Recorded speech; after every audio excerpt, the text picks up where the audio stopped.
What's up, everyone? Welcome to the Five Star Joshi Show here on the Fight Game Media Network. I am your host, as always, Scott Edwards, and today we are talking STARDOM MidSummer Champions 2023. We got a full-on review here of the entire show. I may be welcoming a guest or two later on in the show. If you will read those comments from Fight Game Media in the chat, I'm asking for reviews 1 out of 10, how you felt about the show, your favorite match of the night, and you can also ask questions along the way. I'll be happy to answer them. But it was another big night for Stardom. This kicks off the second half of the year, a second half that I think we can all expect to be huge for this company. Of course, the 5-Star Grand Prix starting this upcoming month on July 23rd. But Stardom MidSummer Champions 2023 would set the tone to what to expect in this second half. So if you're listening, make sure to share this everywhere. I want to have a lot of people listening, obviously, because I thought the show was a lot of fun. Doesn't live up to the show that we saw last week, which of course I wasn't able to do a live review of, but I was such a big fan of that main event. But I was still a big fan of a lot of things on the show, a lot of story points that will be getting to hit. So yeah, keep dropping your comments throughout the show. Super chats are always welcome, things like that. As you can tell, I just jump on here and have fun. But thank you everyone for listening. Let's get into it. I'm not going to wait around. Let's get into it. STARDOM MidSummer Champions 2023. The big match, of course, the Wonder of Stardom title match between Tam Nakano and MIRAI. Tam Nakano as a double champion, defending the Wonder of Stardom Championship for the very first time since beating Mirai Shirakawa for it. MIRAI, the Cinderella champion or winner back-to-back, making her wish, getting that title match. So we'll be talking about that later on. But let's kick it off with the start of the show. We're not doing pre-show stuff. I'm sorry if you needed that analysis. I don't have analysis for that, so we're skipping right to the main card. And of course, we had Hazuki, Saya Ida, and Aya Sakura teaming up against Suzu Suzuki, Mei Seira, and Hanako. My big takeaway from this match, and I think a lot of people will join me in this, is that Stardom is understandably high on Hanako, as she was the one getting the win here over Aya Sakura, hitting the JP coaster, of course, handed down to her by the recently retired Himeko, which is very cool to see. This match is, and I say this, I've said this in the past, if you want to get a crowd into a show, if you want to get people amped up for a show, you have Hazuki kick off that show. Whether it's FWC or Hazuki, just her, that's what you do, because no one is better at bringing that high motor into the match immediately, and that showcased it here. She wasn't in the match for a long time, but when she was, she got the gears rolling on this one. Suzu Suzuki, this is my big ask for Stardom in the second half, and I do expect it to come, and that is, let's get Suzu Suzuki going now. I've loved seeing her and Mei Seira team. They've been fun. They've been good. But it's time. And I know, she came in at a time where there was a lot of stories going on. There's still a lot of stories going on. She's obviously connected to the generational struggle, but I want more. And I think that's what the 5-Star Grand Prix is going to give us here. Looking at the lineup here, of course, we will be getting Hazuki and Suzu Suzuki in the 5-Star Grand Prix. My 5-Star Grand Prix preview will be coming up very soon within the next couple weeks, as it always does. So make sure to check that out. But for an opening match, this did its job. Got Hanako over. I think we're looking at a future of Stardom champion. But let's get to the comments now. I see lots of people coming on in. Hear you before the show even started. It was a great seeing Matsupoi in the main event. She made an emotional connection with recently, and I really hope she wins the white belt somewhere down the line. I'll talk about that towards the end.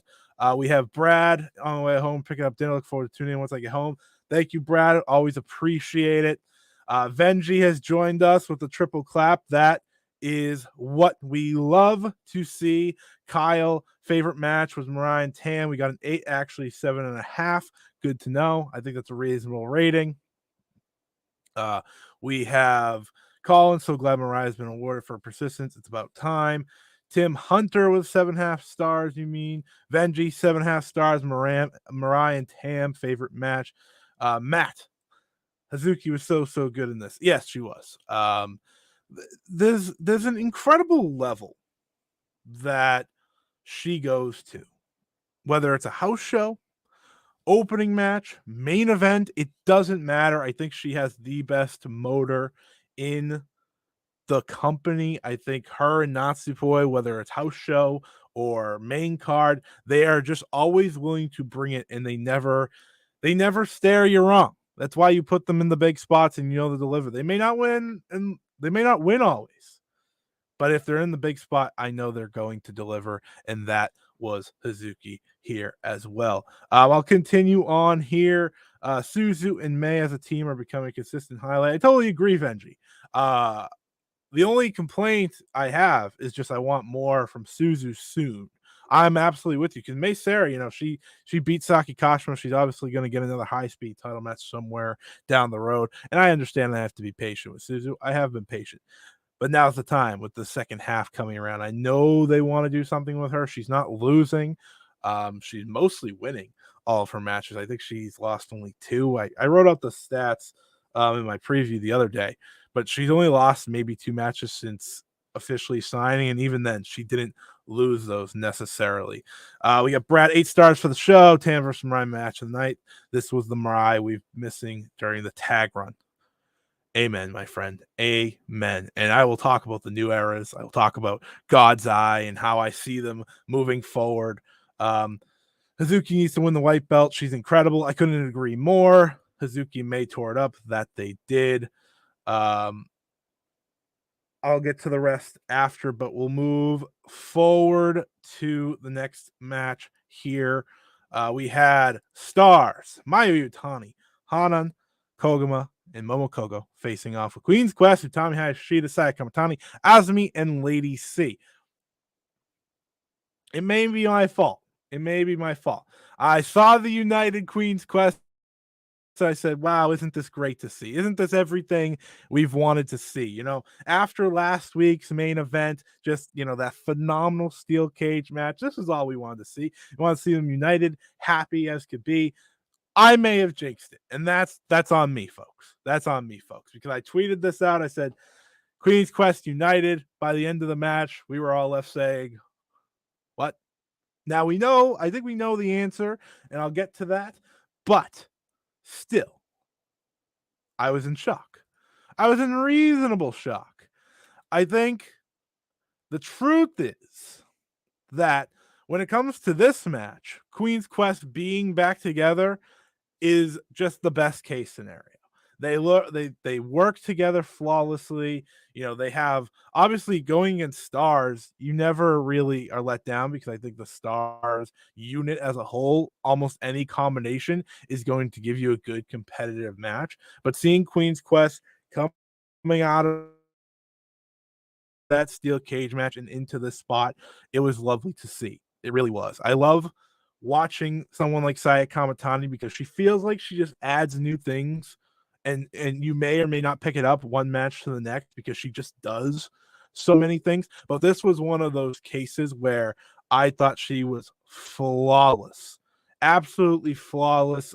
She hit this, was it a spin kick? It was kind of like a Trouble in Paradise that we've seen many times from someone like a Kofi Kingston. She didn't leap in the air and fall, but she did do a beautiful kick there that I absolutely loved. I just think Aya is somehow on another level despite losing the Wonder Stardom Championship. I think Utami, obviously, if you heard my review last week, which you could check out on the Fight Game Media Network YouTube channel at any time if you haven't already, if you listen to my review, I was very much big on how great Utami was and how this was her mountain that she had to climb to go from, just this bona fide superstar to what I think is now the new ace of Stardom. And I say that obviously as massive Mayu Utani fan, but as Trent said, good point from him as we were talking last week, you got to lead your group before you can lead Stardom. Now she can lead her group. Now she can lead Stardom. Of course, after the match, which Queen's Quest won.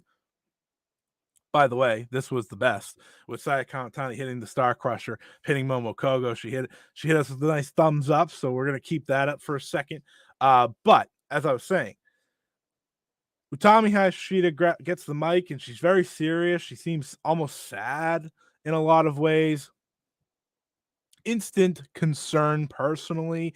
I'm sure a lot of people else agree. I was in some discords and people were just, what does that mean? I had messages coming in. I was worried. I'm not going to lie to you. So here's what Utami said. I remember my lack of ability as leader, so I need some time. I'd like to take a trip to reconsider myself. In the meantime, I left Queen's Quest to everyone. That's a loose translation, mind you. Add in the fact that Utami then said in her, post-match presser, when they go in front of the media, she said that she's been lacking on those single accomplishments. She's been lacking there. We're coming off a time where Saya Kamatani was the longest reigning Wonder Stardom champion. Azumi was the same as a high-speed champion, while Utami was doing nothing. That, to me, spells, okay, she's going to take this trip. Remember, Mina Shirakawa took a trip to form Club Venus. She's going to take this trip, clear her mind, come back for the 5-star Grand Prix, and I'm not going to spoil the preview that I'm going to do in 2 weeks, but she's going to have a really good run. She's going to have a really, really good run. I'm really looking forward to that, especially after that steel cage match. I mean, I was ready to anoint her as the next world champion then and there. I've been pretty ready to do that for a while now, but then and there, I was like, yeah, just give her the belt. Just give her the belt. No offense to Tam. That's no offense to Tam. I think Tam, now in the spot that she's in, deserves the nice, healthy title run. But I'm ready for Tommy to be back on top as well. Let's get back to the comments here. Lots of stuff to go through. We got Tim saying they already teased the red belt match with Suzu versus Tam. Oh, I know that. That's just not enough, Tim. That's not enough.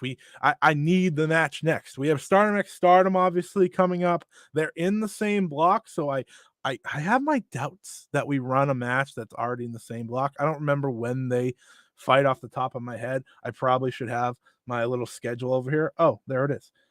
They wrestle on this is great content. They wrestle on September 9th. So if they're going to do a title match, I'm going to assume we wait until then, but I could be wrong. I'm happy they're teasing it, though. They're teasing a lot for Suzu. They just haven't fully went with it yet. Venji, she'll 100% pick. Comment. She'll 100% pick up during the 5-star, especially the new faction likely emerging during the 5-star. Yes, this new faction that I've tried to pin my head on. I'm trying to figure out, is it going to be with Mika?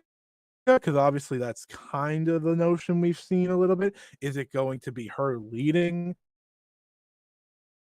May Sarah obviously by her side. I'm sure, there'll be other defects and other scenarios here and there. That's what we're going to wait and see. But I'm definitely with you. I'm ready for that. There's a lot to love. So I can't grab the comments, but I'll continue here. My whole thing now with how we're going about this Utami story, it's great because I think for the better part of a year and a half, there was going to be that down period. We're seeing with Shuri now, but we've all wanted it to come back up, right? We've all wanted her to come back up and get back to that spot. She had a little run in the 5-star last year, had that great match with Shuri, which she lost. She had the IWGP Women's title tournament. She got to the semifinals of that. She lost. Now it's time. Now it's time to get her back to that glory that we all got used to. Venji, this match definitely caused a stir on Twitter. Luckily, it wasn't anything to panic about. Yeah, I think anytime we hear trip overseas, anything like that, thank you, Julia, recently, we get a little worried. Reasonably so. we get a little worried about where this is going, what this is trying to do. But to me, it's okay because, like you said, it didn't cause too much. I don't think Utami actually leaves Queen's Quest, just taking 2 weeks off, come back. Oh, yeah, I do too. I don't think she's leaving either. It's more of a story method rather than her leaving the group. It makes sense now why MIRAI plays Tommy in the generational struggle. She's going to be away for Stardom for a few weeks. Thought the same thing. Last week I was mad that Utami wasn't going to be in the match. Not that I was upset MIRAI was, but now they made it all make sense, right? Benji, I'd like to point out, I feel Kimono has gained a lot of confidence in the ring recently after a match with Willow. Absolutely. I don't mean to blur by Momo Kogo and the rest of the Stars team. It's just kind of easy to do because of the big story point here at the end. But I totally agree. I think she has confidence. I'm really excited to see what she does at that Independence Day show when she teams with Willow against Julia and Tekla. That'll be another chance for her to really shine. That's something I'm really look forward to.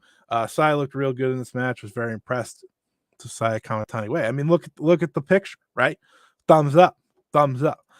Brad Sai is one of the wrestlers that had to grow on me from when I started watching October. I wasn't sure about her, but she's blowing me away. Everything she does is so crisp. That's kind of from my time as a getting into this, that is kind of like the Saya Kamatani way almost, in that I remember, when she got that world title match at All-Star Dream Cinderella, it was like, this could be bad. She delivered there, right? She goes on to win the Cinderella. She has the big match with Tam. We say, people say, she delivers there. She delivers.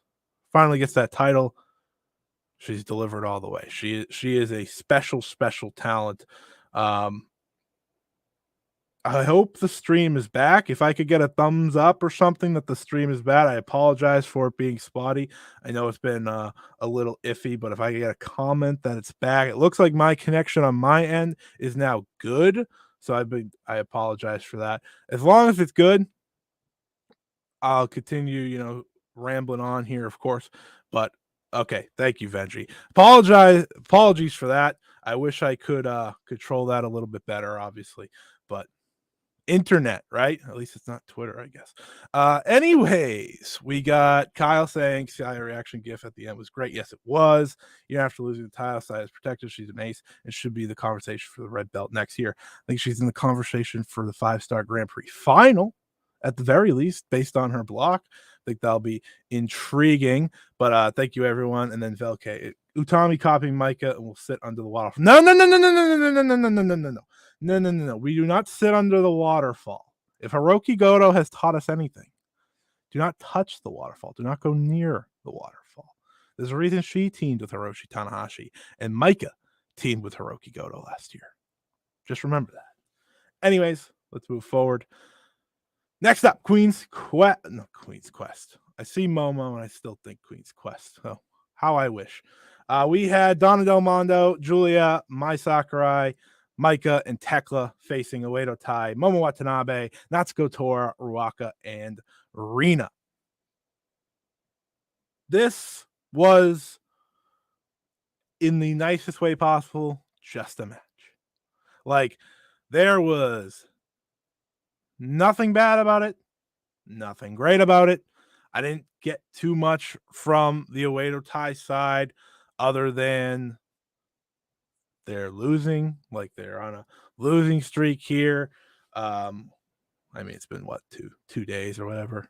Not that much of a losing streak, but you get my point. We got more of the Uedo Tai story continuing later in the show with Saki Kashima, of course. On the other side, I mean, DDM's just rocking and rolling, right? They're just consistent. The Bari Bombers are rolling as champions. Micah can't be defeated. Mai Sakurai gets the win here. That's like the best way to describe how much of a filler this match was. They didn't feel the need to put Micah over or Julia over or Tech. Like, it was just, let's give them the win and move on. Mai Sakurai getting the seatbelt type pin for the win. There's nothing here. Julia did a cool armbar thing. Listen, you remember more than I do. The filler match of the show wasn't bad. It was just clearly meant to fill the card. Yes, it was. And that's okay. That's okay because it wasn't an important part. We move on. Passion injection match. Starlight Kid versus Nanai Takahashi. In my preview for this, I said they're going to play to the Momo latch that she has been obviously working on with Momo Nakanishi. She's been posting pictures after pictures. Starlight Kid, that is. Obviously, Nanai Takahashi is not doing the Momo latch. Pictures after pictures. We're working towards that. I felt it was going to be a very important part of this match, and it was. Ultimately, it didn't give her the win like I was hoping for, but I thought Starlight Kid came up to bat here, and she rocked it. She rocked it in a lot of good ways. I know Dylan's in the chat, so he probably disagrees. But I thought she was a lot more physical than I'm used to out of Starlight Kid. You know, it's kind of been a quiet year for her, all things considered. She's just kind of playing background role in a Oedo Tai right now, which is fine because she had a pretty busy past 2 years. So she could take a little bit backup role while we tell other stories right now. That Momo latch, though, that will be an important part of the tournament for her. I'm sure she's going to win a handful of matches with that. But for someone, you know, at her size facing Nanai Takahashi, I really do think she lived it up. I really do think she went out there with a purpose, with determination. I thought she did a great job. She hit that great standing moonsault when Nanai was standing. You know, she just popped right up there, hit that. When she went for the normal moonsault and we did the old school, Nanai puts the feet up and just absolutely wrecks Starlight Kid. That was great. I'm sure it felt like an absolute bitch, but it was awesome. That's like the usual, oh, Kyrie's about to hit the elbow. Let's absolutely destroy this poor woman when she's coming down. She did get the Momo latch on for a very, very, very near fall. The old school, 2.99 seconds. Ultimately, it was Nye getting the win here to continue these passion injection matches, I assume. I thought maybe if Starlight Kid wins, we talked about last week on the preview.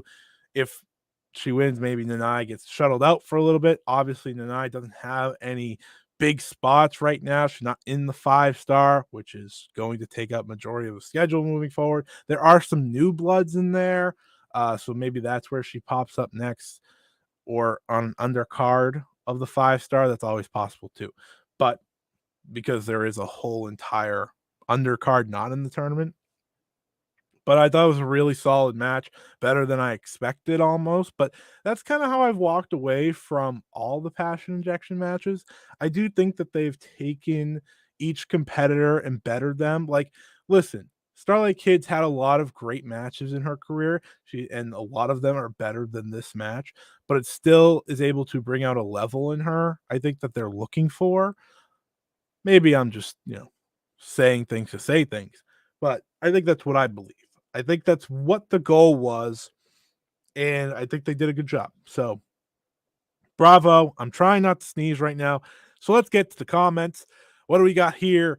Brad. So Micah with Susan and Sarah, they haven't uploaded recently, so it's hard to keep track. No, she's not, but she is. Like, she's teaming with them, but she's not out of the group of DDM. She's just I don't know. The uploads won't help you much on that one. I'm not going to lie to you. They're just teaming them. SLK and I rocked. Absolutely agree. Kyle, best passion injection match. My only issue is I feel SLK should have gone over, but that's a minor gripe. No, I totally agree, Veggie. I think with Nanai, you kind of expect, at least this is me, but you kind of expect her to just win. I pitched the Momo latch to get the win. That ultimately didn't happen. I wish it did, because we're heading into the 5-star. Heating her up would have been a good idea. But that's just not what we got out of this. Does Nanai even lose to anyone that isn't in Waka? Well, she lost to MIRAI and Ami Sarai, remember? Yeah, I know. I know we all try to forget that too. I get it. I get it. I was rooting for SOK to win. Still felt she should have, but it was still an incredible match. I mean, it did everything that they want the passion injection matches to do. But I totally agree with everyone saying SOK should have won. I pitched her to win. I predicted her to win. Was I shocked when she didn't? No, I was actually very upset, but that's okay. Tim loved this match. SLK should have won, though, at least gone to a time limit draw. She should be way above the usual passion injection targets. Brad made peace with the fact that no one's going to beat Nanai in these matches. Wanted SLK to win, but if there is no follow-up, it would diminish it, so maybe better to wait. VLK, you're absolutely right. Once she wins, the series is over. That was obviously my thinking that if she did win, we were done. Nanai moves on from the passion injection matches, but I get keeping them around. It's working for the younger talent. Nanai could have at least gotten herself counted out again. No. That would have actually been worse. I would have been very upset. I do not ever want the count out ever again. Ever again. We saw, and I have many comments about the new errors, but that didn't help the new errors by any. Yes, and I did beat SLK because that's passion. As Dylan said, y'all need more passion, in my opinion. But after the match, I guess I don't know because Twitter's been down, so I don't know if this went under the radar or not. I've been keeping away because of other shows going on that I want to watch. But Starlight Kid demanded a match with Momo Nakanishi after. So if that's where all the work that they're doing leads to, I'm in, because I thought Momo Nakanishi looked fantastic in the Rumble at All-Star Grand Queendom. So I'm in. If we get a Momo Nakanishi singles match with Starlight Kid, hell yeah.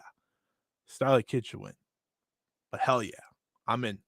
I'm in with it. I think that's great. I agree with Dylan. Not enough passion in this chat. If I see another deny count out, I don't know what I'll do. Yeah, see, count out's worse. I'd rather her just beat people. Truthfully. We'll have Momo and Nanai versus Starlight Kid. Anyone? Yes, Vel. I don't know who, obviously. You could just do Momo, I guess, and it would make simple sense. But maybe they get crafty, but it's going to be exciting. Momo Nakanishi wrestling, like I said, singles match, tag team match. I'm in. It probably tag team match makes more sense. She's not wrestling on the daily. I just am happy that Momo Nakanishi is going to wrestle again. I think we can all agree on that. If that was what this match was to build towards, it's a win. I don't care if Starlight Kid lost at that point. Because again, I thought she looked great. You could have given her the high speed title tomorrow, and I would have been in. Passion is great on mute. Awesome match. This was okay. Maybe I'm crazy. Was this her most quiet match? Maybe I'm just so oblivious to the Nanai screams now that I don't even notice. I thought she was rather quiet in this match, all things considered. But you could tell me if I'm crazy. I might be crazy. They could just go right by me. Like Once Upon a Time, sure, used to yell a lot in her matches. She calmed that down. But I thought it was okay. Thank you. It was unless you were watching on mute and you're kidding, Far, then that would be kind of mean. But let's move on. We had the first defense of Mina Shirakawa and Mariah Mays tag team title reign. Rose Gold putting them on the line against Shuri and Ami Sarai of God's Eye. Oh, okay, you weren't on mute. Sorry. It would have been funny if you said you ultimately were. I feel like I've gone deaf from all the nice screams to the point I don't notice anymore. Yeah, see, it's just a natural thing for some of us. See, Momo Nakanishi will be great. She can still go. It's gonna be great. Surprised by the finish. Yes, let's get to that. Of course, here at the Five Star Joshi Show, we're big supporters of Mariah May and Mina Shirakawa, well, for one reason or another. But we love Rose Gold. And what I thought Rose Gold did today was bring some glory back to these tag team titles. Because, folks, the new eras, Ami Sarai and Mirai, are so much better when they have nothing to do with each other. See this match, for example, number 1. Ami Sarai looked better in this match than she's looked in a very long time. If you listen to my show, if you listen to me talk, you know I'm not the biggest Ami Sarai fan. You know that's the truth. It just happens to be the truth. However, You also know that I do think she still has something in there, but she needs help bringing it out. And what better person to put her with than Shuri? Shuri brings the best out of everyone. And this match benefited from Ami, I think, stepping up. Her and Mariah May had good chemistry in there. It also benefited from just giving us, like, I don't know, 6 straight minutes of Shuri versus Mina Shirakawa. I'll say this is probably a hot take for some people because of that main event. This was my second favorite match of the night. I love Rose Gold as a team. That electric chair bulldog that they do, that's great. That's great. And I thought Shuri and Mina were awesome together. I walked away from this so upset, by the way, not because Rose Gold won. Very happy that they won. They should be winning. They should keep going until it's Shuri and Saki Kashima teaming up against them. Yeah, that's right. That's what we need. But I thought this was so good. The action was great. Mariah May absolutely dropped Ami Saray with a brutal German. We had some incredible back and forth, like I said, between Shuri and Mina, where Mina keeps going for the legs. She's just so great at that. And obviously, the big surprise is it was Shuri, not Ami Saray, that was pinned. When Mina got the Glamorous Collection Mina roll-up pin to get the win, big pop from me, because I thought about it going into this. Could you have Ami Saray lose back-to-back title matches, back-to-back weeks? Absolutely. But with the 5-star Grand Prix coming up, would that hurt her too much? Sure, you could do the Glamorous Collection Mina on her. But doing it on Shuri, who hasn't been in a high-stakes match outside of the Chihiro Hashimoto match this year, you could play that up as rust. You could play that up as too much rest. You could play that up as a few things. And you can just play it up as it's Shuri. Her losing won't hurt her at all because you know she's going to have a good 5-star Grand Prix. I thought this was such a good match. Just really showing what Rose Gold's made out of. And again, the new eras are better apart. Back to the comments. Let's see. I can't wait for people to tell me I am crazy, or not. Rose Gold for forever, Goddess Champions. Hey, I agree. We must keep gold on both of them. I think Mina, for losing the Wonder of Stardom title in the way that she did, obviously so soon, which I predicted. Not to Tam though. No, had no shot in hell. I was guessing Tam was going to be a double champion. But having her come back, win the tag titles, and now pin Shuri, that is about as healthy of a way you can bounce back as possible. And I'm very happy for her. I really do like Rose Gold. Tim Hunter, yeah, big surprise, but I liked it a lot. It was a surprise. It just, to me, maybe because the New Era's run was just so poor in a lot of ways. It was upsetting because I'm a big fan of Mariah. Obviously, I wanted her to succeed, but I really did think it brought her down in a lot of ways for a lot of people. So it's a shame. We got second best Goddess title match in my opinion since the Mahima match. Second best Goddess. I think it's the best for me, but if you say the FWC one with the New Eras, I wouldn't be surprised because I think they're great, obviously. Mariah May should win Most Improved award this year. She should win all the awards. I mean, I never really saw her wrestle before this year, so I'm going to be honest. I don't know how good she was, but I've only seen like 1 or 2 matches. I agree. No matter what, she should. She learned from Mina, who was the most improved last year. I don't care what anyone says. Yeah, this match was probably my second or third favorite of the night too. Thank you, Kyle. Didn't like it better than the main, but it definitely ruled. Yeah, I think that the main is going to be an interesting conversation. I'm very much looking forward to that because I liked the main. I did like the main. I just thought it was interesting. Uh, it's insane how good Mariah's gotten. She's my breakthrough star for the first 6 months, and Mina's my most improved. Yeah, the crazy part about Mina is she was probably the most improved wrestler of 2022, and now she's kicked it into another gear where if you gave her the award this year, I 100% agree because this year is when I've come fully around on her personally, as just this absolute rock star. Um, she's just been fantastic. She's been fantastic.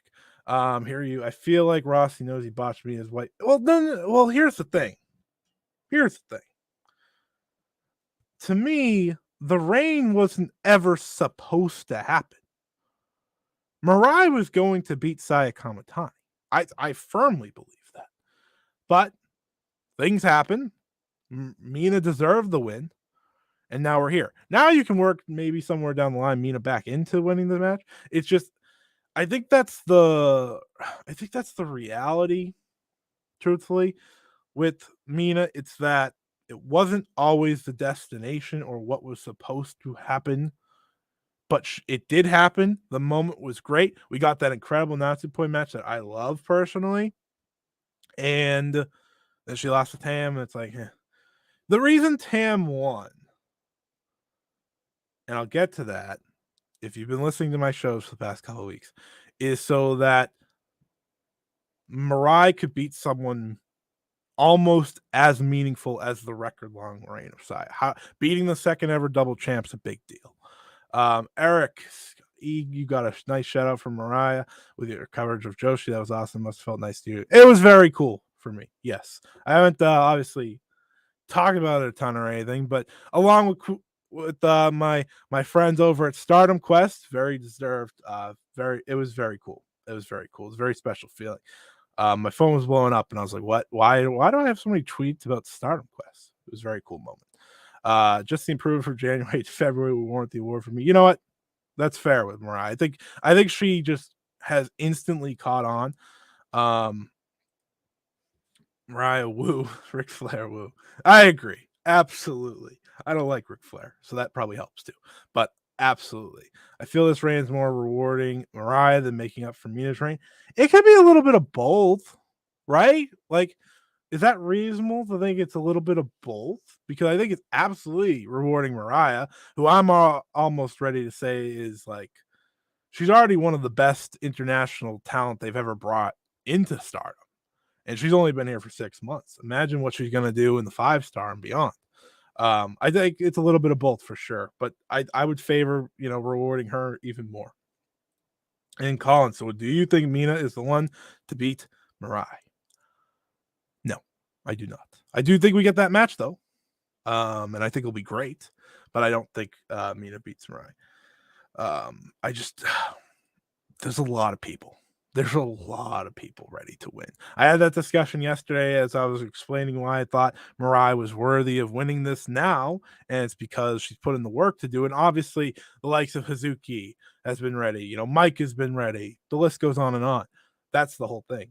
Suzu Suzuki and Mirai, that's a rivalry that they've created over the past year and a half that they're going to play to in this feud. I will be shocked if they don't. But Mirai's just starting.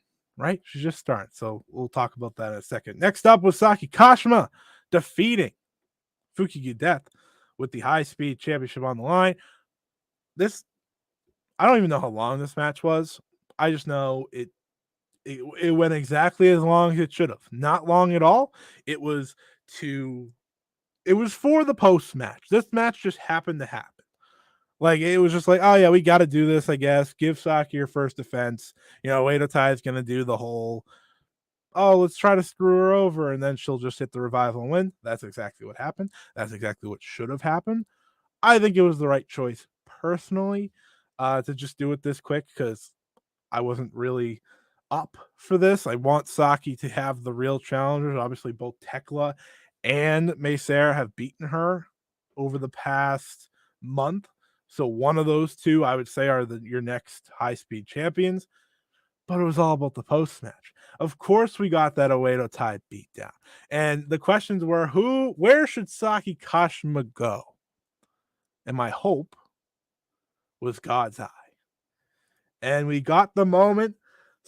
Shuri and Ami Saray run out there to make the save. I was out of my mind here. Like, I'm sitting here. I don't know what time it was at this point. Show started at 4 a.m. It was probably like 6 a.m. at this point. I didn't care. I was celebrating. This was such a great moment. Saki get on the microphone and say, "Can I join God's Eye so I can have protection?" Pretty much because she's gonna get her. She's gonna get destroyed every time, and just the turnaround from these, Saki being terrified of fighting Shuri. Now she's gonna be by her side in God's Eye. Saki Kashima adds something to God's Eye that they've desperately needed.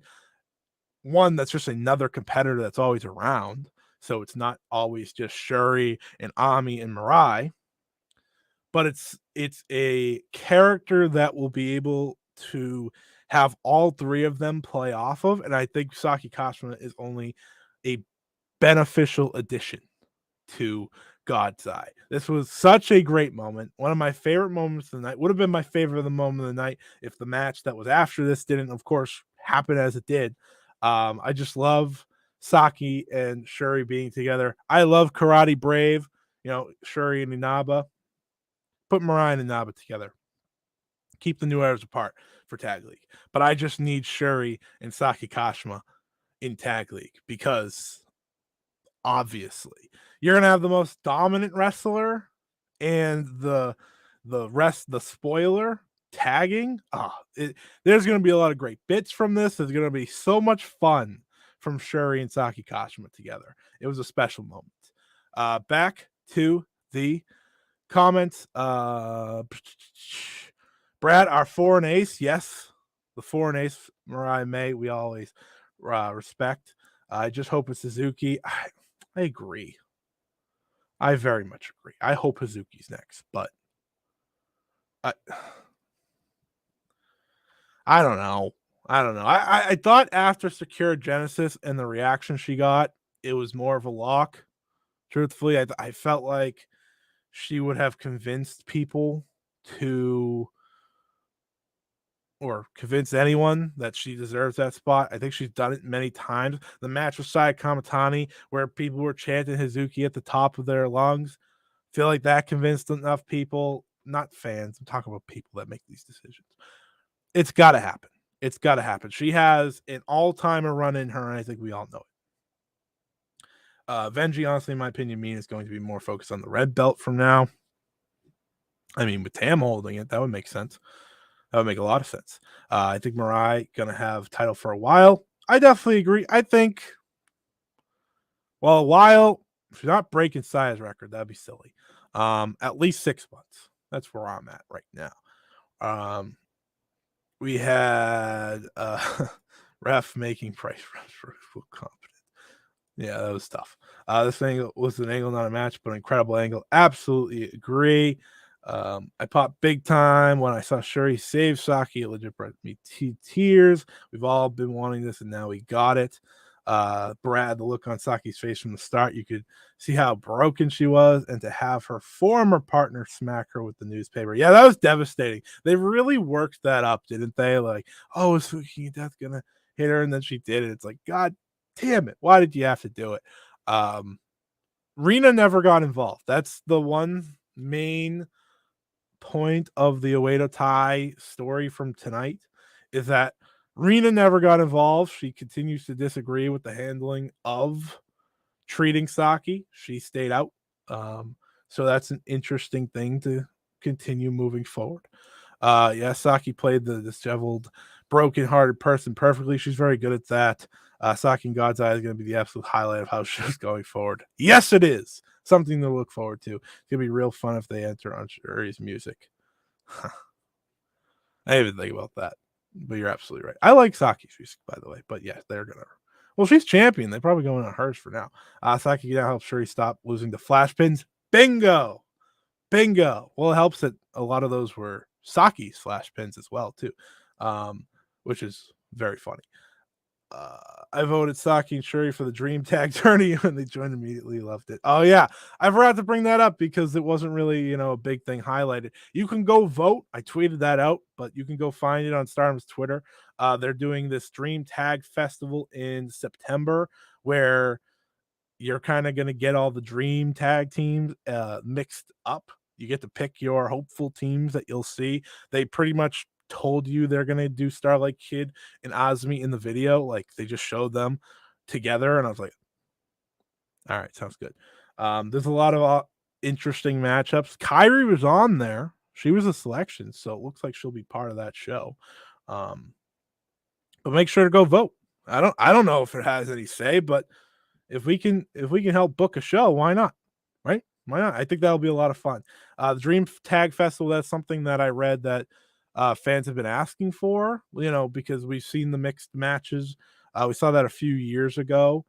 It was in 2021. We had Julia team up with Tam, Mina team up with Momo Watanabe, and Azumi team up with Natsupoi, I believe, and they won. Yes, I was told Kyrie was on the list. Someone went in and did the drop down menu. I literally just tweeted the link, but someone told me Kyrie was on the list. Yeah, Cindy final. Thank you, Dylan. See, this is why people in the chat. But that was a lot of fun, and they're gonna do a whole show of it. And I think that'll be an absolute blast. I hope the winner, if it's a winner type thing, I don't know if it's a tournament or not. Probably not.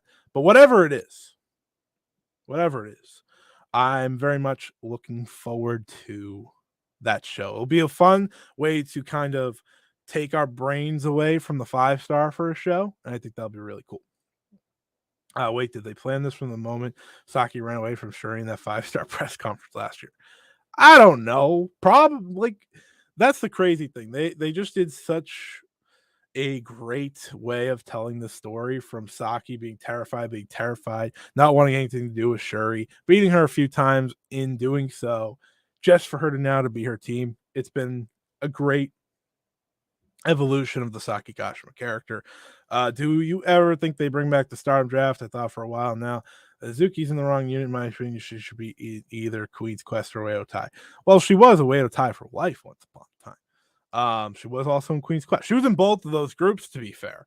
So I could see why you may think that she should be in there. No, I don't think the Stardom draft comes back. I just think there's too many factions now. If they did it, that'd be a crazy shift. I think we're just used to seeing more of the shifting naturally, right? With Saki leaving, of course, we've seen whoever else change. Natsupoi change via just moving on from DDM. Shuri leave. That's kind of how the natural way of doing it now. I'm sure Hazuki could get to that point right now, but in Stars, this is her chance to be a number 2 behind Mayu. If you put her in Queen's Quest, she's not going to be a number 2. Obviously, if you put her in Uedo Tai, she to me should be number 1. But there's just not, everywhere is pretty packed. You can't put her in Queen's Quest with the big 3 that they have right now. I just don't think that would work. But I get it. I get it. And I agree. I like the natural way they change the factions.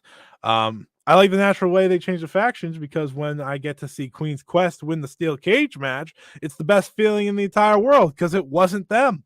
It wasn't the natural way we saw with Stars in 2021 where they lost Fukigen Death and Starlight Kid. We had the moment. But let's get to the big match. It was Tam Nakano defending the Wonder Stardom Championship against the Cinderella tournament winner, MIRAI. MIRAI, of course, going back to back in Cinderella. MIRAI, of course, awaiting this opportunity for months now. Tam Nakano, of course, the double champion, heading into this match. This would be her first Wonder of Stardom title defense since beating Mina for it. And to me, this was 1000% the right choice. I know some people love me, Mina. I know people love Mina. Some people love Tam. Some people dislike Tam. I know Velke's here. Like, I know there is a love-hate for Tam. I'm not saying this was the right choice because I dislike or like Tam. It's the right choice because with how Stardom is built right now, with their roster, there's not a lot of room to have a double champ. When Mayu Iwatani became double champ, things were changing. Back then, Io Shirai obviously never left. She ultimately came back. But Kyrie and Io were leaving. They put the 2 titles on her to kind of have Mayu lead the way. She lost the title to Yoko Bito. Then she lost it to Toni Storm because she got hurt. But the whole reasoning for that is a lot different from here.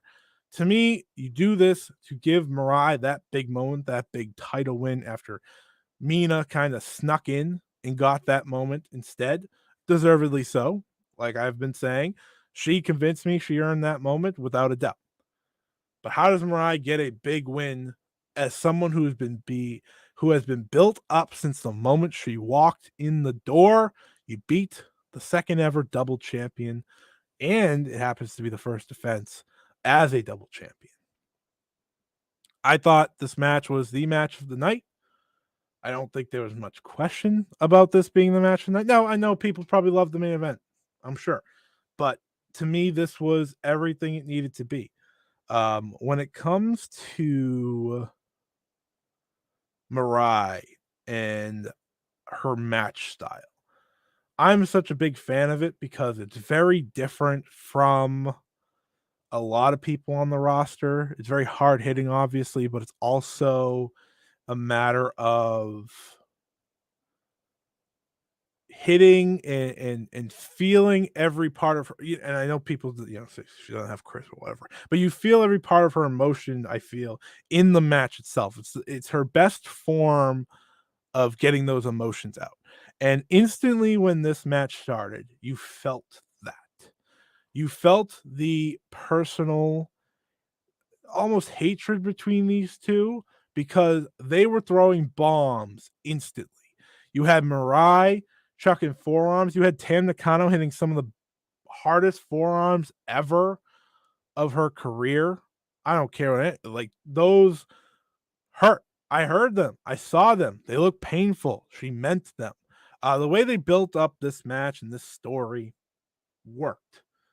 Tam has become a bully in a lot of ways. And MIRAI last weekend finally stood up for herself. And this match is where she fully was going to stand up for herself in the end. And that's what she did. The trading early on, we got the Tam ramp spot where she goes for the violet shoot, but is ultimately hit by a lariat by MIRAI. They battle back to the ring. They're trading off.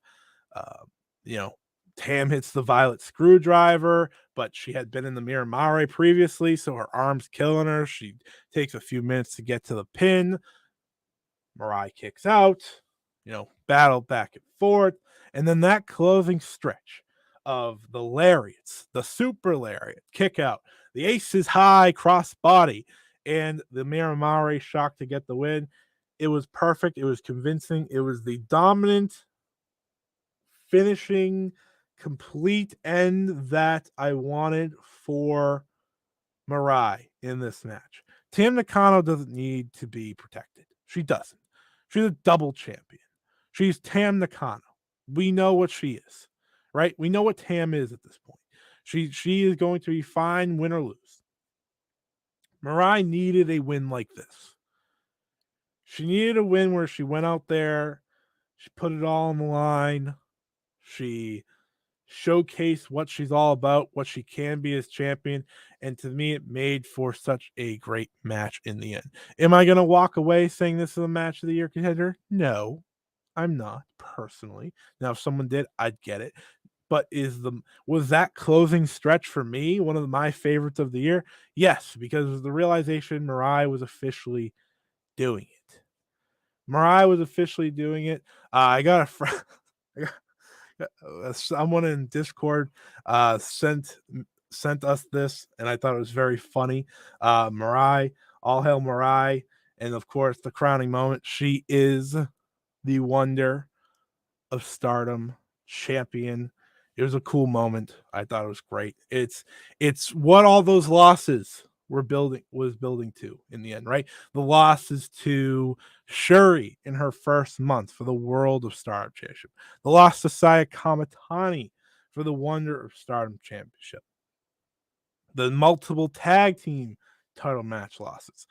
The Trios Derby final loss to Suzuki. There was a lot of losses. The New Era's tag title loss, and really the whole reign. This was her moment. It was overcoming all of that and getting here. You know, you heard in that building, loud as can be, people chanting for her. I've heard from multiple people that she gets the loudest cheers in those buildings. She has created a great following for her. She has become such a great competitor inside the ropes. I think she's going to have a great Wonder of Stardom title run. I think this moment was very much, very much the right moment to make here. Yes, you could have had Tam continue on longer for double champion, but I don't want her going into the 5 stars double champion. Now you have MIRAI in the Blue Stars block as Wonder, Tam in the Red Stars block as World. You can make some challengers from that, and you could build up MIRAI as champion, have her first defense as Stardom X Stardom. There's so many ways to go about this, and ultimately, to me, you have a lot of matches to build to with MIRAI. You could do a Saya Kamatani match if you want to kind of get that win back. You can do the Mina Shirakawa match that feels almost too good to not happen. I just feel like they have to run that. Though if Mina's just off and moving on to the world title, then maybe it doesn't. You have all these great competitors in the Blue Stars block that make possible challengers, possibly Sayori Inu, Hanan, even Mariah May, possibly Azumi. Azumi would be one I would definitely do. Get her big Wonder of Stardom title match sometime this year. I think she's ready for that. Hanan could be a little bit early, but Mariah and Hanan have kind of played to what they are for Stardom's future multiple times. I think that's a match that's definitely worth considering. At the very least, it may, like I said, it may be early. You have a lot of challenges. You obviously have the big Suzuki match. They've built that rivalry in. Natsupoi, Starlight Kid, Hazuki. The list goes on and on of potential challengers here that make a lot of sense. I was just going off Blue Stars block, but Red Stars block has plenty too. I'm excited for what this MIRAI run can be. She's going to be a workhorse champion rather than a storytelling champion. It's going to be more like a Momo Watanabe Wonder of Stardom title reign, not maybe that dominant. I don't know. We'll see. Rather than a Tam title reign, even Mina, though Mina, I think, was in between both in a very good way. She's gonna mirror that Momo run, and I'm gonna be interested in seeing how that goes. Now we got a lot of comments, so bear with me. I just kind of kept going and going and going and going. So let's get into it. Hazuki has a chance to lead Stars once Mai decides to retire. Yeah. So one of the interesting things with Stars, if anyone like me cares, as I care too much, the story there is Starlight Kid's still an option because Mayu Iwatani has said that's still who she wants to lead Stars. That's why we keep having those matches in the final night of the 5-star Grand Prix.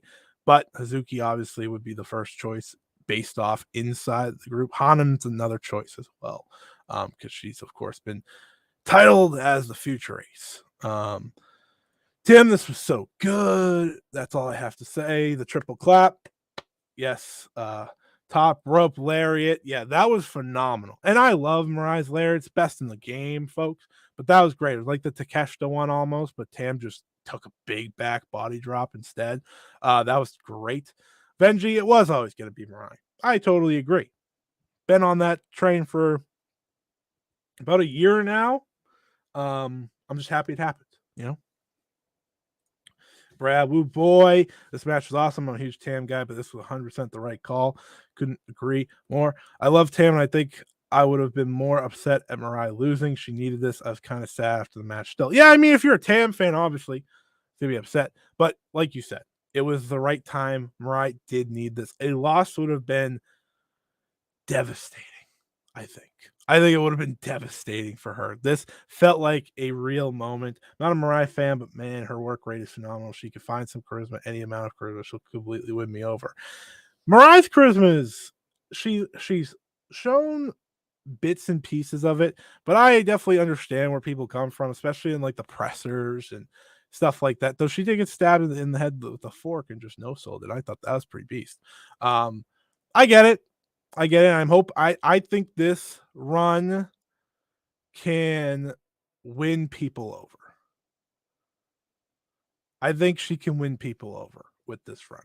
I think that's the point of the run. You think Mariah's going to fight Hashimoto for the title in the future? Oh, didn't even think of that. Oh my God. I hope so.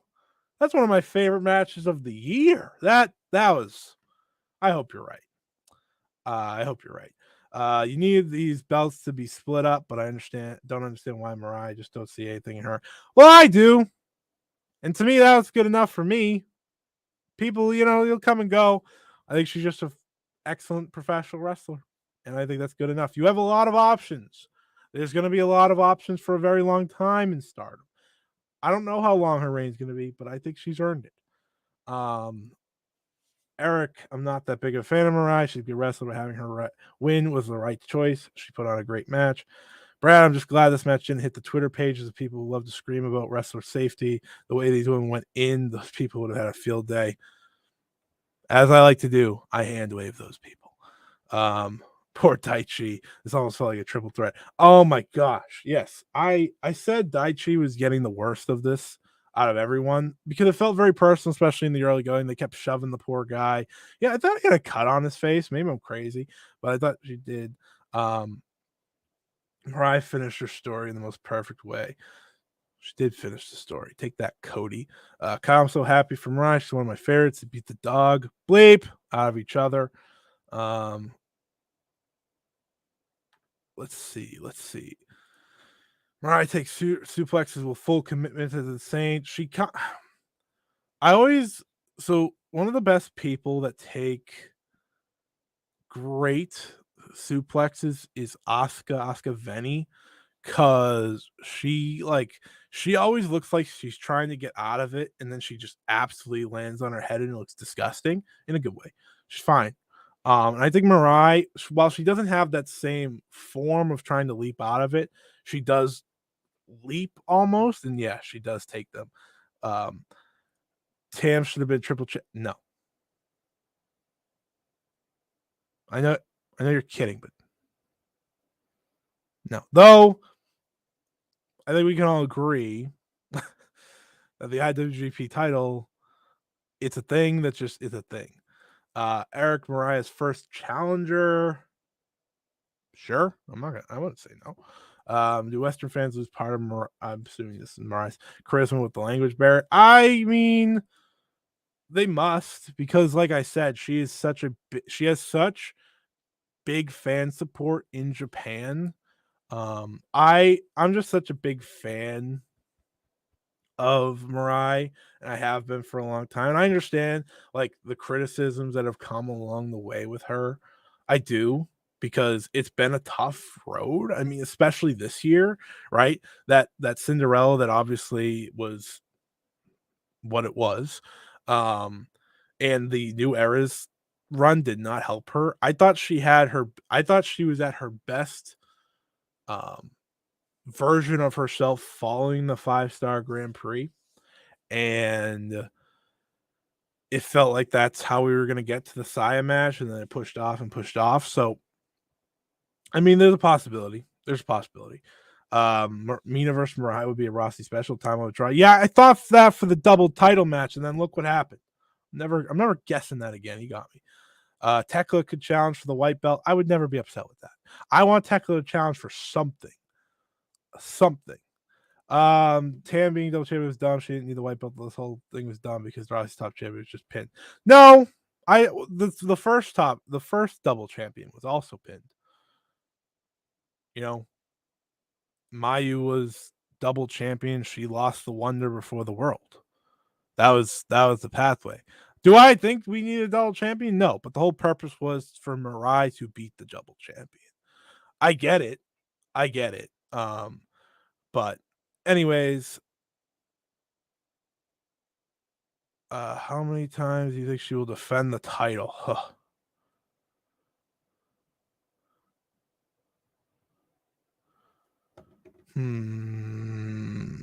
That's a good question. I'm gonna say how many does Sai have? What does she have, like 13 or something ridiculous? A million? Just kidding. I'm gonna say 7. I think 7. I think she could hold it, unless she just holds it to Dream Queendom at the end of the year, which I think is just a little too soon. I think she goes about halfway of Saya's reign. I don't think she gets like the dominant, super long record breaking reign because that'd be silly. I wouldn't break Saya's record immediately. But I think like 7, it would be reasonable. People that think I don't have charisma must be watching with the volume muted. Well, to be fair, I, as a big MIRAI supporter who has talked to many people who aren't as high on MIRAI, I get where some of them come from. I don't think she's personally boring like some have said. I think she has a lot going for her, but I think a lot of the times we do see her have her moments, or like the new era's moments and stuff like that. It never benefits her, but I like her promos. I think she's a fun promo. Like post matches on house shows, she would always be funny because she just say funny things, and she's kind of goofy. Um, she didn't even do a post match promo here. She just celebrated and moved on, and I thought that was kind of nice. Like, I don't know. I don't need a big victory speech every time. It's going to be a challenge because of who she takes on. I think Mariah's going to be fine. Jason Bell, how big disconnect for you think there is between Western fans and Japanese fans when it comes to booking decisions? Oh, there's probably a decent sized one. I mean, they're, you know, the Japanese fans, I think, are very in tune, and a lot of decisions are made at their want rather than just, the Western fans want. So I think there is a disconnect that maybe we don't all know of. If you read tweets and stuff like that, sometimes we're all on the same page, sometimes we're not. It's just natural that way. But Mariah is a she has big time support there.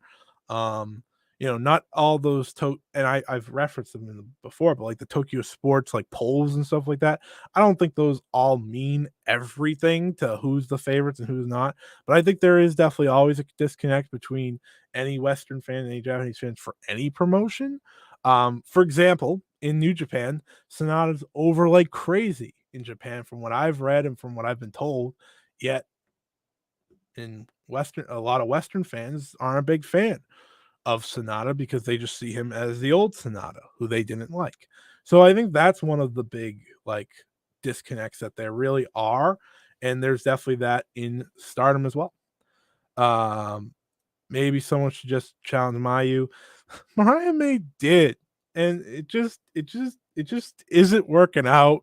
They had Independence Day shows they could have done it on. Instead, they're bringing Willow over for it instead. I've just given up. I just give up. Thank you for everyone confirming the length of Saya's run, which is just so long. I find Mirai incredibly charming. Is she the most charismatic? No, I just find her charming and fun. Yeah, I think that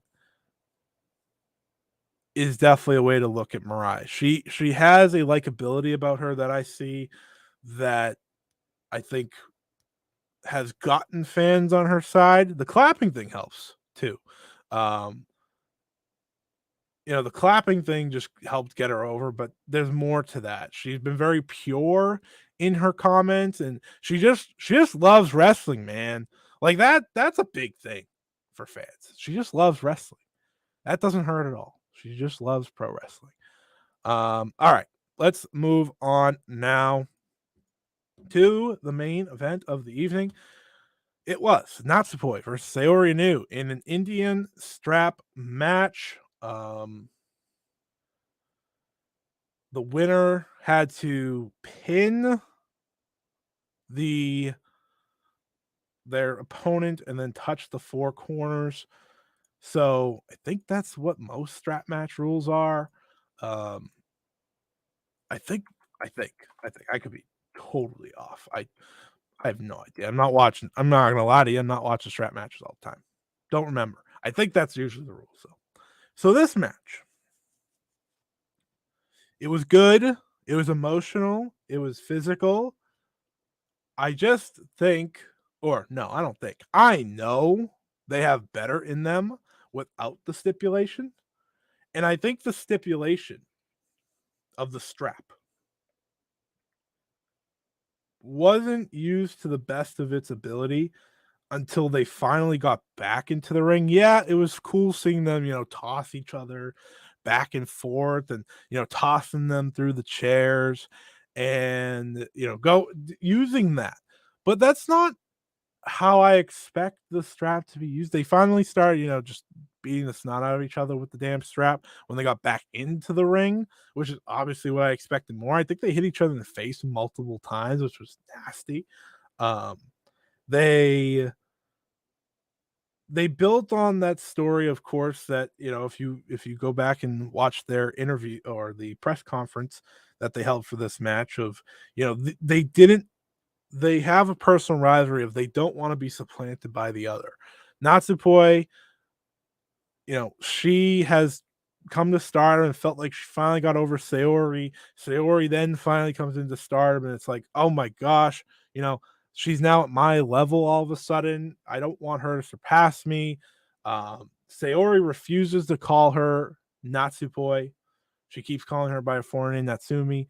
That's obviously getting on Natsupoi's, last nerve, and that's how we played this into the match. It became very personal. It became very emotional. Um, I liked the second half of this better than I liked the first, even though the first did again play to the strap match rules. I just think like once we got back to doing the actual objective, which mind you, I completely forgot about when she pinned Natsupoi with like the spider pin. I can't, the bridge or whatever it is. I call it spider bridge. I know she has a name for it that I can't think of. But when she did that and she pinned her, I was like, so the match just end. That was on me. I knew the rules, but we had done so much before I think we even got to that point that I just completely fell out of my mind. And I really liked when we were trying to win. It felt like a struggle. It felt like what these two wanted it to feel like. Um, it's just when I watch Natsupoi matches, big time main event matches, I know she has another gear or two to get to. And while again, I think she did a great job, I still think that she could have done they both could have done even better in a regular singles match, and I know that was why they didn't do it because they had normal singles matches before. We want to have a real match now. I get it, I do, but still, I just think they could have had an even better match. This match was good. It was a very good main event for me, but like I said, I prefer the tag and of course the Tam MIRAI match. I think anyone that likes the personal rivalry like side of it and the kind of slow methodical pace that they ran with, You'll absolutely love this. You'll absolutely walk away from this being, phenomenal, maybe even. I just think I know what these 2 are capable of, and maybe that's why I was underwhelmed because I expected so much more. I really had high hopes for this match. I thought it was gonna be the match of the night. It was still good. Just never got to where I wanted it to be, but of course, it all played to after the match where Saori Anou would acknowledge Natsupoi, finally calling her Natsupoi. All the tears instantly disappear for Natsupoi when she heard her name. And that's, where we saw the shift. That's where we saw the shift. Saori Anou would then tell Tam Nakano that, she's definitely in Cosmic Angels, and Yuna Mizumori was part of Cosmic Angels now, and we got this lasting image. But my favorite part of the post match was Saori Anou saying, "Yeah, I'm with Cosmic Angel," and then hating everything about it immediately, outside of maybe saying delicious. Everything else she hated. She hated the dance. She hated being united with the group almost. When they all lined up, they were doing this pose. Look at this picture. Look at this picture. They're all posing, and she's just like, "Oh, what did I do? Why did I make that decision?" I thought that was pretty funny. Overall, a fine way to end the night here for Stardom MidSummer Champions 2023. Now let's get to the comments, and I'll be bringing in a guest to close out this review. I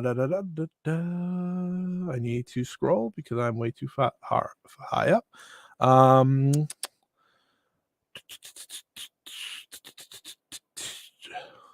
That's now 4 white belt champions in 10 weeks. Yeah, we're changing it up. We're changing it up. We're getting crazy.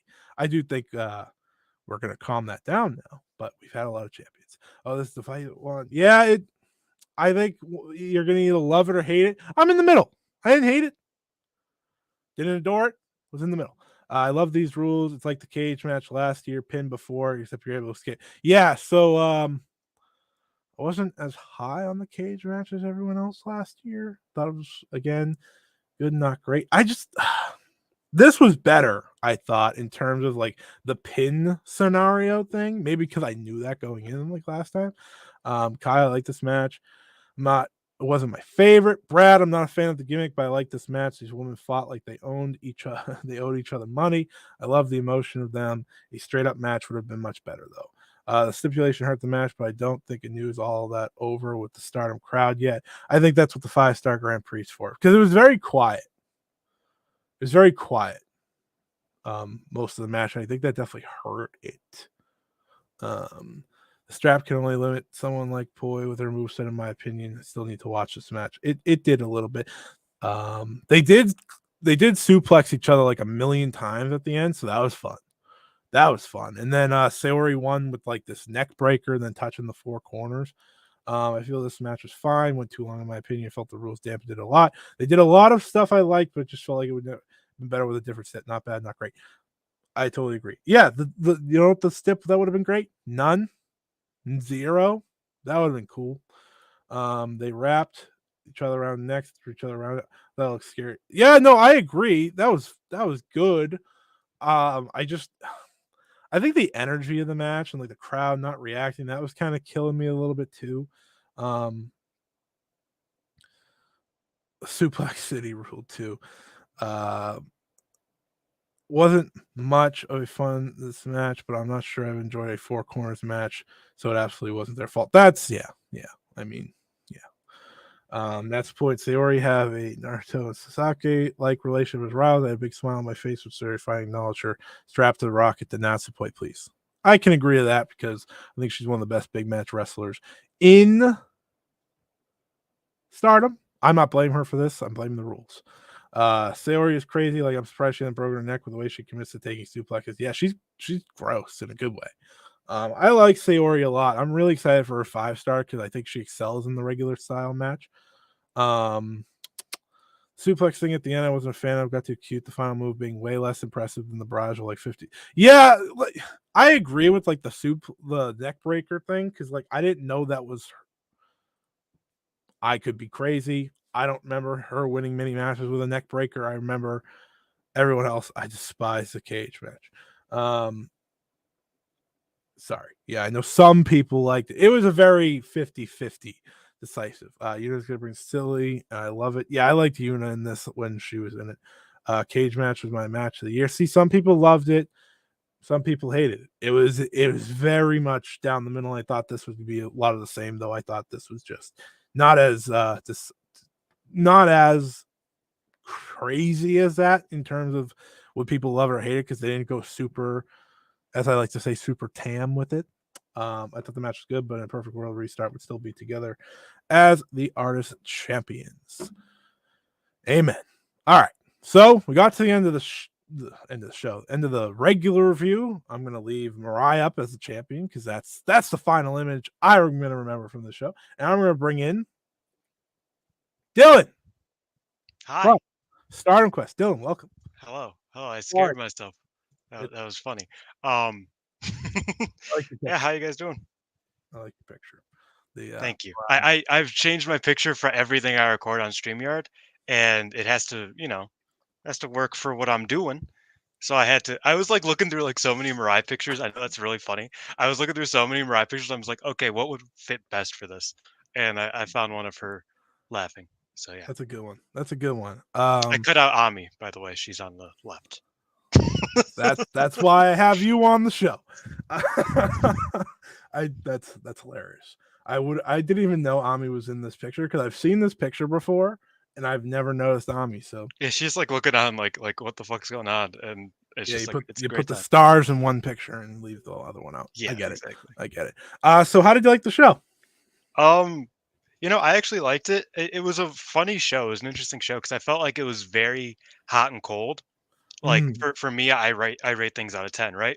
yeah. I didn't give a single 6, which is my most common rating. Like that's just a good match. Okay. Everything was I thought you 7s. meant I heard for some reason in my head you didn't give anything above a 6, and I was like, No, no, Jesus, no, you no. like the No, show? no, that would be rough. No, I didn't give anything a 6, which is like the baseline of like Yeah. a good match. I gave everything like 7s, 1 8, which I guess you can guess which that was, and a 4. Like it was 5s. It, A 4. it Was this a was high speed match? no, it was the main event. Um, Oh, okay. like that's what I mean is that's like I was real hot and cold with this one. Yeah. Um, like that tag match with Oedo and DDM, I was like, this is like the most mediocre Yeah. match I've ever seen. But then that tag match right before it with the Utami versus Stars, the Queen's Quest versus Stars, that was like way better than it had any right to be for just a random undercard tag. It's the Queen's Uh, Quest way. yeah, I mean it's Queen's Quest Stars, you kind of expect that sort of stuff. It's true. But yeah, it was a very hot and cold match, or a very hot and cold show. I'm happy with the summer main event result, and yeah, those are the big things that I'll, As really I like to say, the real main event. yes, the real main event. It was pretty much the real main event until like this week when I noticed on the website they switched it, and I was like, ah, Which is damn. bizarre, and it's funny because They love stipulation main events though. yeah, That's just the thing they love. let's dig into Not Spoy Sariano because I obviously me and Alex will review it later this week, the whole show, but that's the one match that I think I have a lot to say. I have a I'm lot to talk sure about. you do. I'm sure you do. You say that, but the thing is that 4, it might be rough, it might be harsh, it might sound harsh. I liked it. Not too much. I I get liked it. it more than like most. Like I'm defending it still. Like I thought the match was like way better than a lot of people gave it credit for. I thought it didn't work, but I thought for like all of its flaws, it wasn't like offensive, which is Yeah, I something get that that. like I don't know. I've seen a lot of Stardom, as have you. So I've seen matches that have thoroughly offended me as Yeah. a viewer, and that match was just not very good. Like that's all I had. Like I just thought, oh, like the Indians, the strap kind of got in the way of a lot of the cool spots, and there are certain near the end, like Soriano. Somebody mentioned that the suplexes should have been the finish, right? Um, she did If you hit the a fisherman. yeah, no, she did a leg, arm, and neck choke. And I'm just like, that's the coolest submission move I've ever Yeah. seen. She should not be alive after that. And then she Yeah. just got back up. Like it wasn't even like a fall. Like it wasn't even a falsie. She just I thought that was gonna be the end. yeah. And I should like it should have been. So like things like that, I was just like, oh, that's a bit weird. But didn't think it was that bad of a match. I just think it was It, a victim of circumstances more than anything. it was. I talked about this with a few people over the past week. I said this match is either going to be like fantastic match of the year contender because they somehow figure out the strap, or it's going to be an absolute letdown because you know what these two are capable of, but you know the strap can hold them back. And I think there's somewhere in the middle where it wasn't an absolute letdown because like absolute letdown is like the worst match ever. It wasn't the worst match ever. It just I watched Natsupoi. I think back to the Mina match. I think back to the Saya Kamatani match last year. Like I think back to all her big main events, and I'm just like, we never got to that level. Natsupoi is so interesting. Natsupoi is so interesting because, and I thought about this in the past year and a half, like this year and last year. Natsupoi has been a part of 3 of my least favorite big matches in Stardom, and 2 of my favorites. Right? Yeah. Like, and there's nobody else that I can say that about. And the 3 that I didn't like were mostly she was victims of circumstances. Like, let me think. I want to guess them. You got this. Cage match, strap match. Yep. Oh, I'm definitely. I like one. I hate one more. Like the last one that you haven't mentioned yet. I hate more than both of those combined. Is it wasn't on pay-per-view match? Is it the other Tam match? No, it wasn't on pay-per-view. That's the big. It wasn't on pay-per-view. Oh, the Starlight Kid match. Yeah. See, yeah. But that's what I mean is that 30-minute time limit draw all of those high-speed match. Yeah, all of those. Poi was a victim of like the situation. Yes. Like don't make Poi go 30 with Starlight Kid. Like you know what I mean? Like that's just not. Don't put her in a cage match with like weird rules that was all Tam. The rules set me up. Yeah. It was all Tam stuff. And don't put her in like this match that could be so great, but like half of her offense just looked weird because she had to like always be conscious of where the rope was or the strap was. It's like, and I'm a bigger fan of stipulation matches than most people. I would have loved a different stipulation on this one. I like stipulation matches more, like I said, more than most people. But it's just we already got the best cage match. I mean, we can't have much more. Yeah, but there was no topping that after last week. I was like, even they're like set up to fail. You know what's something I'm surprised, and I don't think they should do this. Something I'm surprised they've never done is a Iron Man match. At least I don't think they've ever done an Iron Man match. Yeah, don't give them any ideas. No, I think a 30-minute Iron Man would work with a lot of wrestlers on the roster, but that's until it's like 10-9. Okay, yeah, true. Like, all right, that was a lot of fall. Yeah, true. Tam and Natsupoi will go like 19 total. Okay, see, this is what I mean. I say let's but get. These are the only people that get these. These are the only people that get these matches. The Iron Man match would have made sense if they did it for Shuri and Utami once upon a time. Yeah, that would be great. But or 2 out of 3 falls. Well, yes, I'm a big 2 out of 3 falls believer. Especially as a classic. I prefer Joshi that fan. over Iron Man. Yeah, because back in the day, every tag team title match for AJW was a 2 out of 3 falls match, and I loved that. I thought it was really dope. But no, like really, like I think they could have done just any type of hardcore match, really, like even like a chain match that was like just I don't know. It wasn't enough of a rule set where like Natsupoi was running off the ropes. They opened with a collar and elbow. Like I was afraid the strap was going to be too short. That was it would have been better if the I realized that by the end, but when I first saw it, I was like, "Oh, thank God, that's not going to hold them back." And then I saw them holding it the entire time. I was like, "Oh, it's too long." They needed to be held back. Yeah, like I feel like the rules were like not. They didn't exist enough until they did, and then the match got fun. I agree with you that you said the second half was way better. Yeah, I enjoyed the second half after Poi pinned her for the first time. Like she like hogtied her. That was a really fun spot, and from there I thought they really got going. But before that, I was like, they are just not. They are. It was slow. Strap match. They felt like they were figuring out the strap. Yeah. Truthfully, they were like, all right, how do we use this? Like, and the funniest part from the press conference, if you go back when Rossi said it, Soren was like, "Yeah, I'll look it up." She was like, "I don't know what that is, but I'll look it up." I'll figure it out. And I was like, "Oh God, if we're looking things up, then but out Mayumi Ozaki. I'm sure she's been in a chain match. She's had to have been in a chain match. She's definitely been in a chain match. Well, this chain and strap's very different. See, that's what I mean. Is that if they did a chain match, that would be way better. Like in my opinion, I think strap matches are kind of just bad. Like I mean, like that's just me, but we got a lot of comments since you joined, so we'll go through those real quick. Huge fan of Cosmic Angels, and I feel like to set up a run for not Sayori and Poi. I thought the same thing, Anthony. Yes. I walked away. I was like, oh, they're going to be tag champs by the end of the year, probably. I totally agree.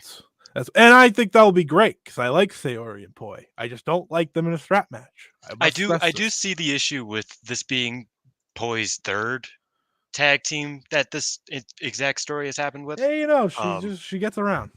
Yeah, I mean, like her and Hameka, they did it while they were champions, which was Little Big crazy. Planet. Little Big Planet, shout out. And then Tam and now Anu. If they do the tag titles again, I was telling Alex, it's like they might kind of have Poi stuck in the goddess cycle over and over again, which I'm okay with. I think she's great as a tag team wrestler, but it's some people might not be a big fan of that. I think her and Sayori could be her best team because they've just known each other long enough. We'll see. I mean, we haven't seen them tag enough, but they were always good in Restart for the 2 matches we got. Okay, the one good thing about the new Cosmic Angels is that they are finally only actress alums and not Mina and Unagi as intruders. You know what's funny about that?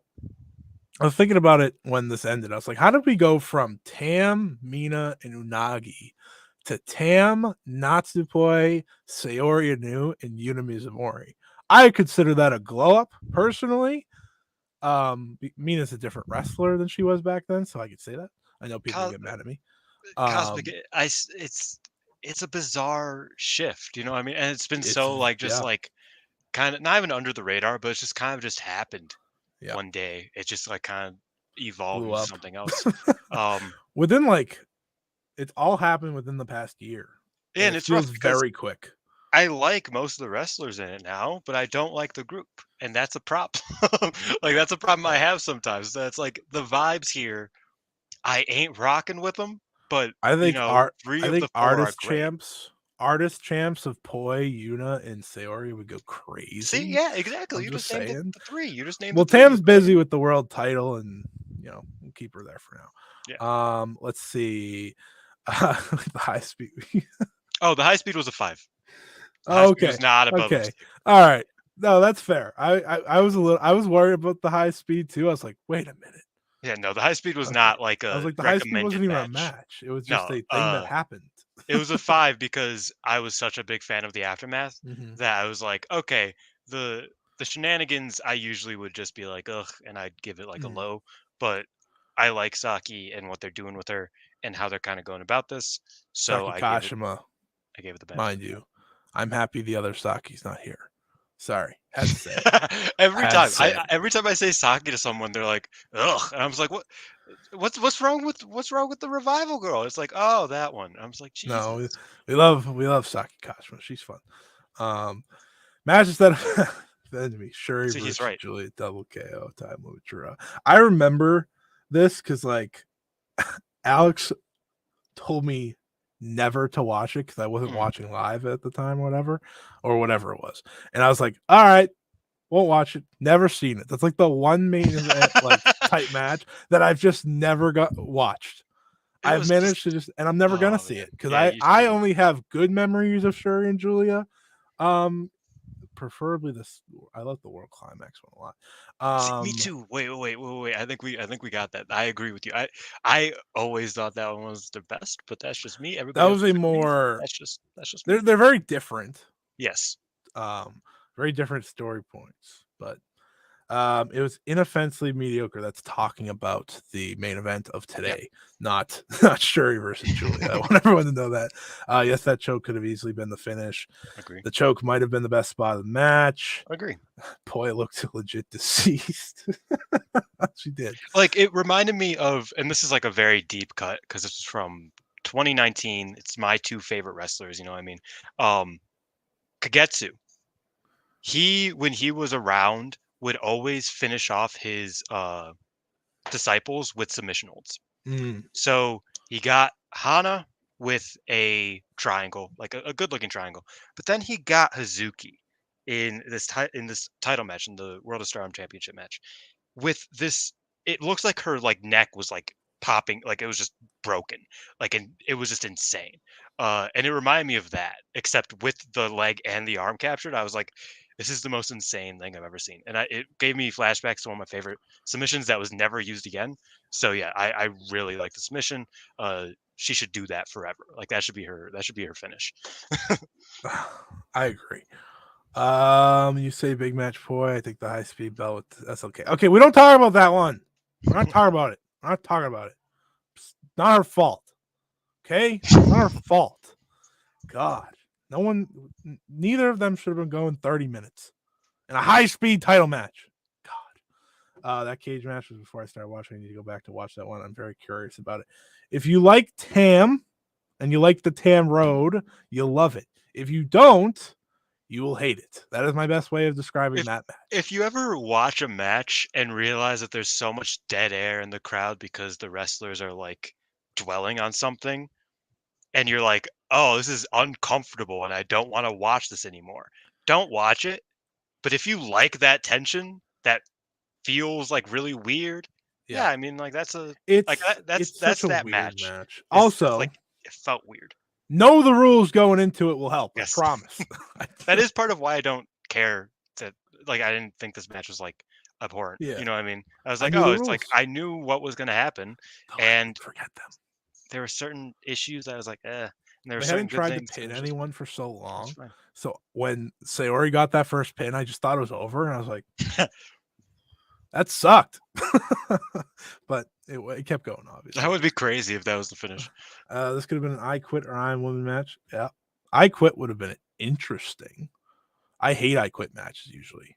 I feel like I hate WWE I Quit matches. I feel like a Tam Road I Quit match would actually be kind of interesting, which is a rare thing you won't hear from me. Is a Tam Road blank would be interesting. I think that would be a pretty interesting match. That's like one of the better stipulations you could use for someone like her. You want to Daichi to walk around the arena with them after getting his ass kicked in the previous match? Jesus. Just screaming at should have been a like, stairs match. Listen, if it was a stairs match, I think I would have just laughed the entire time. Shout out to Big Show and Eric Rowan. Yep. Yeah, shout Tam versus Julia Ironwood. No. I've seen enough of them for the next 7 lifetimes. I'm good. Yeah. You also don't realize the weight pulling on your neck for the whole match. Oh no, that is nasty. I mean, there were a few times like when Natsupoi first went to like run against the ropes and Sayori just pulled it. I was like, oh, that's mean. That didn't feel good. What else? Out of Man is what I can describe that strap match. Yep. I agree. Teams with the best 5 right now: Queen's Quest and God's Eye. Who would have thought? God's Eye with Saki Kashima. I'm gonna agree. I already feel it. I'm rocking with it. I feel the vibes. MIRAI is in her out of her dark age. I think Ami Sourei could be good. I'm still holding out hope for her. I thought the show was good. And I was watching a match she had with Rina from last year where she just murdered her. Oh, I remember that. That was good. And I was like, where is this? Like, where is this like explosive, like truly like, like powerhouse, like brute? And I thought I saw some of it today. I was okay with it. It wasn't peak, but I saw some of it today. Yeah, I mean, Mariah May carries everyone. What can I say? True. Very true. It's just the way it is. Just the way it is. They can always just ask Kyrie for another restart run. I wouldn't say, well, listen, we didn't really get a restart run. So I'm still upset about that. I think Kyrie still challenges Tam soon, but eventually. Stardom X Stardom, the Corkin's probably where we get Tam's challenger, if I had to guess. They have a lot of people in that match that can challenge Tam for the World of Stardom Championship. Maybe it's Suzu, but I wouldn't do that because they're in the same block. So I think you have to do someone in Blue Stars or Kyrie. Get Mercedes in there. Man, I am sad without Mercedes. I didn't realize how much I enjoyed her being around. Well, I did. Oh, yeah. But like how just having a match to look forward to of hers was so much more fun than just like sitting here just wondering if she ever comes back. Yeah. Wait, people hate Color Saki. I do. I don't hate. Okay. Back. I don't calm hate down, her. buddy. I don't hate her. I think she's a lot better tag team wrestler than a singles wrestler. And I will say, when she is in that tag team on Wave with Hikari Shimizu, the best part of those matches is the entrance. I'm sorry. Um, goes downhill from there. But no, I think Saki's fine. I've always been a defender of Saki. That she had some good showings early on in Stardom. She had that one match was it against Saya that I thought was actually quite good. Yeah, that And was her good, but five that star was was just Saya when not. she was cracked out of her Yeah, that's mind. true. But her 5 star was not something Yeah, you really want to go out of your way to see. And then after that, she's just sort of been yeah, coasting both on the Indies and in Stardom. She hasn't been yeah, around in a while, but yeah, the 5 star knocked me out because I watched yeah, every single one 100%. of her matches and I don't remember any of them. The match with Saya Kamatani was good, but I mean that was Saya Kamatani in 2022, folks. That she has printed great matches. Can we click that? That Julia Shuri match was rated one of the top 5 star matches that year. Hey, the national, the Japanese fans can like it all they want. I didn't. I never saw it. That's the joke.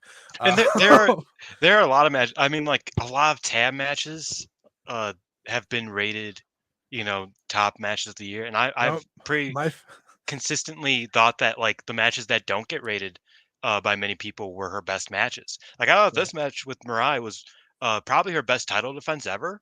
Tam's singles title. Let me preface that. And top 3 like singles championship matches since Cosmic Angel started, probably. You know what I mean? Or Mm, like because I'm thinking like obviously like the Arisa singles match is like a different animal, and same yeah. with a lot of her earlier I stuff. like the Saya ones. Not See, I like the Saya one when Saya won it, mm, and I like the World Climax one. see, I like the World Climax one. I'm not crazy about the one that Saya won it in. So that's what I mean is that the matches that that Tam is challenging, it's usually fine. Though Um, admittedly, I can barely remember the one yeah. that Saya won. I remember liking it at the time. If I went back and watched it, which I never will, but I really did like the World Climax one. It outdid the Utami one, and I was just rattled. Yes, yes, I was surprised. I mean, Tam had a good World Climax in general. Also, shout out the Shuri Saki Kashima match. That was also one of the highest rated matches of that year that never was supposed to happen when she stepped in for Konami. I just Oh, like that was a classic too. to point that out. Uh, They did. uh, They did. That uh, when they did an is I true. Quit match. Have you two forgot Kurumi or Shuri? Well, that was before Kurumi I'm and gonna Mariah, I assume would say. what this is about was when we said Natsupoi and Tam, and that's probably fair. I definitely forget that the crowd wasn't allowed to cheer, but they weren't clapping either. Yeah, no, there was no clap. That was the issue. Because like I got used to no cheering. Obviously, it's so much better Yeah, with cheering, but I got used to it. But there were certain matches where you could feel it, and certain matches that you can't. Like yeah, there. I mean, Shuri and Utami have never had a singles match with a cheering crowd, and those were some of the that's best matches crazy. you ever see. Same with Momo and Shuri, which is one of my favorite matches like ever. Like there were plenty of matches that the crowd like was giving themselves to, and there was like not a single moment of like you know breath or of dwell at all. And I just think that a lot of Tam matches, and especially that cage match, was like it fell victim to that, in my opinion. Showcase taught us anything. It's like gimmick matches take good wrestlers and put them in possible restrictions. Amen. That's why we don't see Showcase anymore. Unfortunately, I Um, love Showcase. yeah, well, I like some of Showcase. But let's real quick here to wrap up. Let's talk about the Mirai win. I think Oh, I'd love that's to. a good way to wrap this up because I didn't intend to go for 2 hours, but yeah, here we are. Everyone that's still listening, thank you so much for listening, of course. But let's talk about it. Mirai getting the big win. Obviously, as Dylan knows, I've been riding the Mirai train for a very long time. Yes. Took you got on the train quicker than Alex, and I remind Alex of this every single day. We talk about Mariah. I say, "Well, you hate her. Mm, take that now. Now she's your savior. Now you're bowing down to the ash covered Cinderella." It sounded like you Um, said ass covered, and that's the funniest thing I've ever heard. I know you didn't. But Ash, the ass Ash. covered. Oh, I'm a child. That's so Yeah, funny to me. you sure are. Ash covered Cinderella. Now she's golden. So, well, silver and white, but whatever. I call it golden because that's what we say about titles. Anyways, let's talk about the match.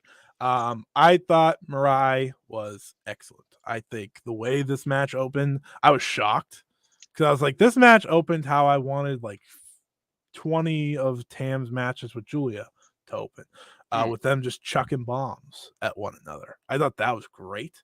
I said it earlier. I thought Tam hit the loudest forearms of her life in that little sequence. How do you like? I know you said you liked the match. I think you said match of the night, like I did. How do you like the match, and do you think the moment was fitting but also the moment that MIRAI needed? Well, first of all, yes, I thought it was my match of the night. I thought it was a really great match. Again, one of Tam's best title matches, in my opinion. And yeah, I thought it was really great.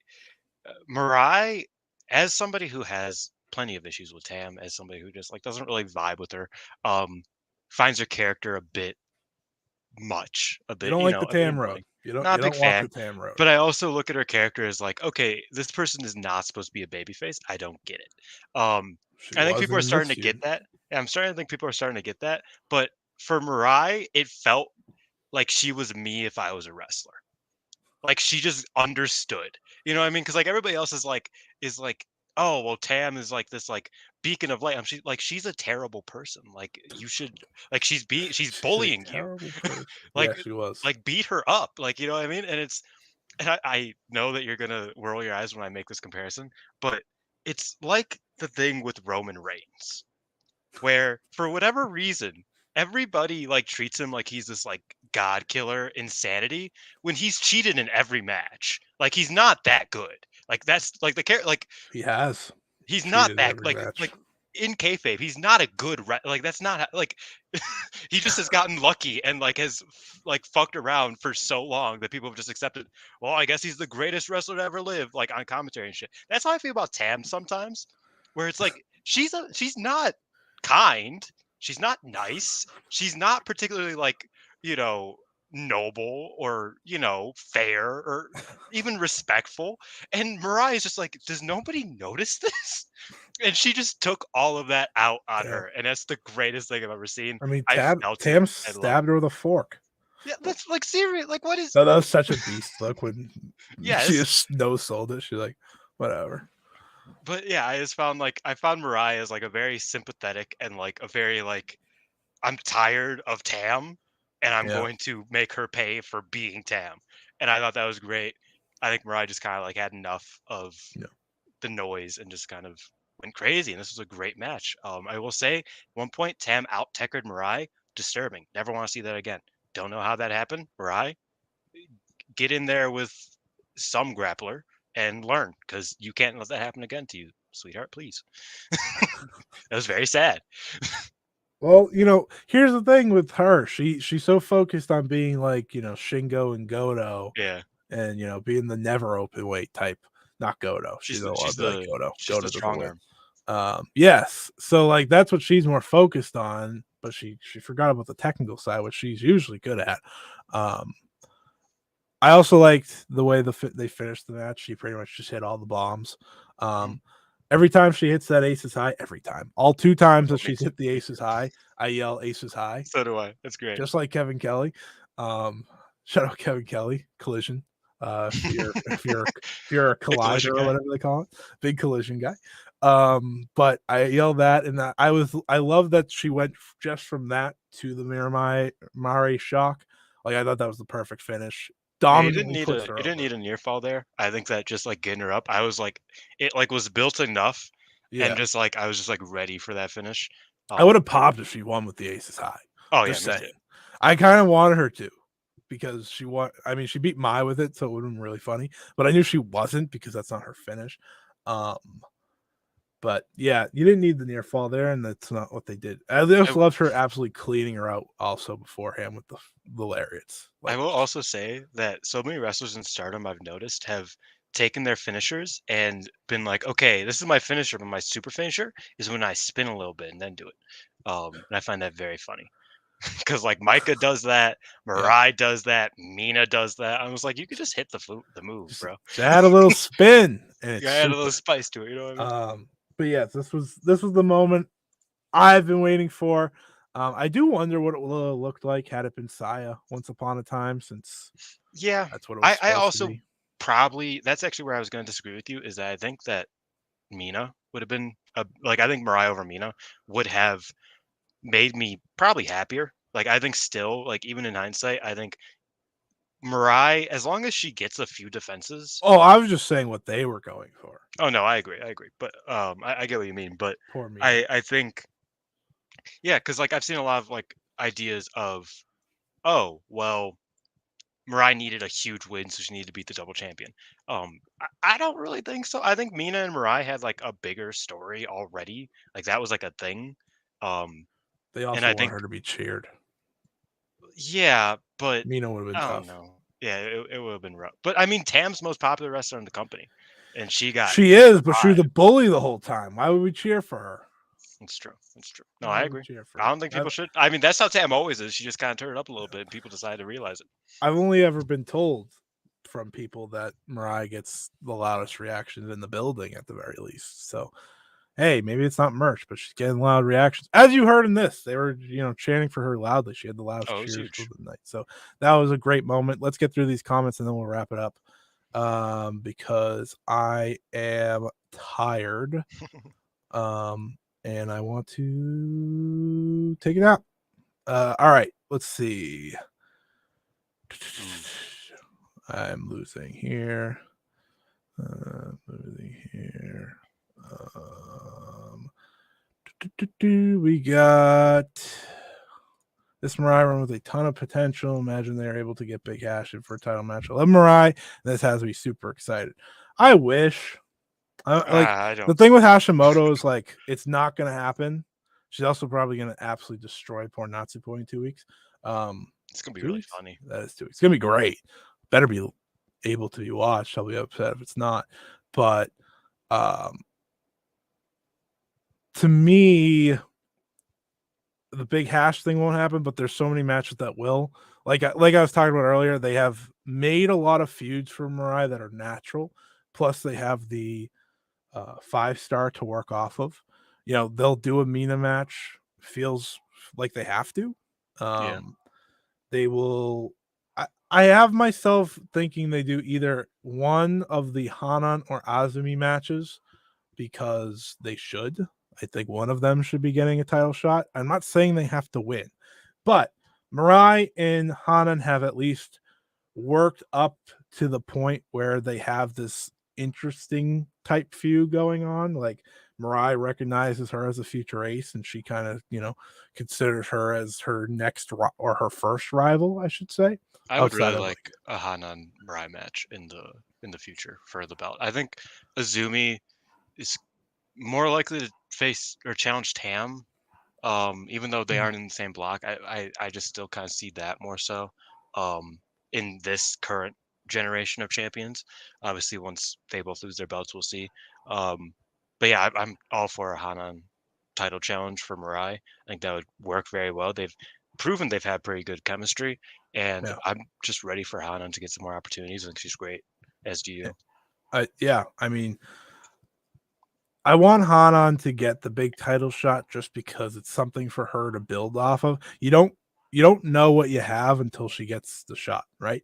Yeah, I do think she's in a great block to show what she's got, anyways, with the likes of a MIRAI, Maiko, Tommy, Julia. Like you have the heavy hitters. But I do hope that she gets that big shot because the one time she got a big shot in that Artist of Stardom title match, we saw what happened. she She killed it. delivered. Best performance of her career, I thought. Forgot how aggressive MIRAI was at the beginning of the match, tossing the ref aside multiple times. Yeah, she had none of it. She was like, I am going to destroy Tam, and you're gonna like it. Velke, I am here. I have always been right. Tam's the most toxic person in Stardom. Even her arc with Arisa was awful toxic relationship. Um, Oh, you know what? You know what? This is a fair thing. I'm going to have to respond to this next one with Tim. Um, Tam hasn't cheated. That wasn't that yeah, wasn't what I meant. It's more of like the character portrayal, right? Tam is a fitting champion. Tam like won the champion fair and square, they were also but both double champs, so that's true. But easy comp. I think that Tam, like as a character, is meant to be like this, like ultra baby face, and like I'm just like that's not like this ultra baby face who's like this, you know, morally good wrestler or any like she's meant to be this like superhero. I was like, you're not a good person. Like your character is like terrible to everybody around you. I mean, she made Unimon lose weight to join her group. Like, let's call a spade. That's not cool. Uh, like, I'm not saying that she cheated, but I'm saying that like that part of like a presentation of a wrestler where it's like, oh well, they are like this, like, they're this sweet, cutest in the cosmos type of thing. It's like you're a bad person. That was more what I was getting at. Is like Natsupoi main event Jey Uso? Sure, I'm rocking with him. I'm rocking with him. Shouts out main event Jey Uso. That's my guy. Shouts out Natsupoi. Also my guy, my girl. Love Natsupoi. But Yeah, not your woman. Not my woman. Ami Sarai Not my is woman. Alex's. Yeah, that's true. Yeah. Tam is the Twilight Chief. Yes, that's she. That's she was. Not anymore. She lost. She only got one belt now. She only got one belt. I'll always acknowledge Tam, but I'll never acknowledge Roman. You know what? No, that's fair. That's fair. That's funny. Mariah beating Tam is a much bigger win than beating Mina. Well, yes, but I don't think it was a necessary way to go about it, right? Because like Tam didn't need the white belt at all. At all. Like she just happened to win it. To hold it for 2 days longer than Mina, mind you, and then drop it in her first defense. So my idea is like, give Mina like 30 extra days, and I think Mina and Mirai could have just as good of a match as we saw today. Like, and I don't think it was like, I don't think her beating Mina would have been like this like travesty of like, this isn't big for Mirai at all. Because Mina was the biggest thing for the first half of this year. I don't think I'm like crazy for saying that. No, she absolutely was. She was the story of the first half. If you look at one wrestler, I think it was definitely her. Well, besides like Mercedes, but she wasn't in Stardom. So, and yes, Natsupoi and Hashimoto's happening Sunday Girls. I know you all answered that though. So thank you for doing that. That should be great. As long as it's live streamed on it's a Korakuen, so it should be, but I will never get my hopes up with Sunday Girls. Dylan, let people know where they can find you. Of course, check out Stardom Quest on everywhere you can find your podcast, because that's where Dylan will talk more about. Mariah may have approved, at least somewhat. So hey, just gotta tell you something. Goddess of Stardom champion. She approved. So it's true. I hope she didn't hear any of the white jokes. That would be misfortunate. But no. Yeah, I'm Dylan. Just on Twitter, if Twitter is still a thing, because it is enough, I guess. At XX Ichiban. Ichiban's the Japanese word for number one, obviously. That's me on Twitter. Check out, I don't know if Scott knows about this place. Check out the 5 Star Network. I write over there. I do the podcast over there. Me and Xavier have started No Limit, the No Limit Wrestling Show, where we talk about retro shows, whatever we want to talk about. We are still trying to get Alex for the next episode because he keeps ducking me. And every time I'm like, hey, you should pick a show now, he just doesn't respond, and I'm gonna kill him. Like Alex. A little bit, but yeah. So over there on the No Limit Wrestling Show, me and Xavier have a good time, and then obviously Stardom Quest every single week, usually on Thursdays. This week is our 150th episode. We've been at it for a long time, and we are very proud of it. And we are starting to realize that we might be good at this podcasting thing. I don't know though, but yeah. The moment you realize that, it's all downhill from here. It's over. Yeah. But no, yeah, I am writing at the 5 Star Network, writing at Wrestling Inc. I just got off my shift right before this, which, not to lament, but Wrestling Inc. is mostly just like basic news stuff, but I'm very happy that I've convinced them to let me cover all of Stardom, every major event that happens in Stardom, and they let me cover, like I covered AJPW today, which is crazy. I was like, thank you. Like I get to write about something that I like actually have been enjoying lately. So don't tell me anything. No, I won't. But stayed offline. If you want to hear about some brief news rundowns on Japanese wrestling, I cover that in Wrestling Inc. If you want more elaborate analyzation type of things, I usually do that for 5 Star. And yeah, I'm proud of that work. I'm proud of all my work. So I hope you guys enjoy it, whatever I do. I could kick out Dylan for the plugs, but why? Why not? Why not just leave him here? So of course, follow me at Scotty Wrestling on Twitter if you don't already. Assuming that's still live. I guess you can follow me there on Instagram too. Instagram's weird. I haven't figured that out yet. In terms of like algorithm and stuff, don't really like it, but we're gonna try just in case. So yeah, you can follow me. Those both at Scott E Wrestling. You can also look forward to a lot of stuff I have coming up. I got some interviews coming out that aren't official yet, so I'm not gonna say anything until I have them. Check out anything I'm doing over at Fightful. Do the Select Style podcast. That's talking Japanese wrestling every week on Fightful Select. So if you subscribe and you just want to hear a podcast about Japanese pro wrestling, that might be the way for you.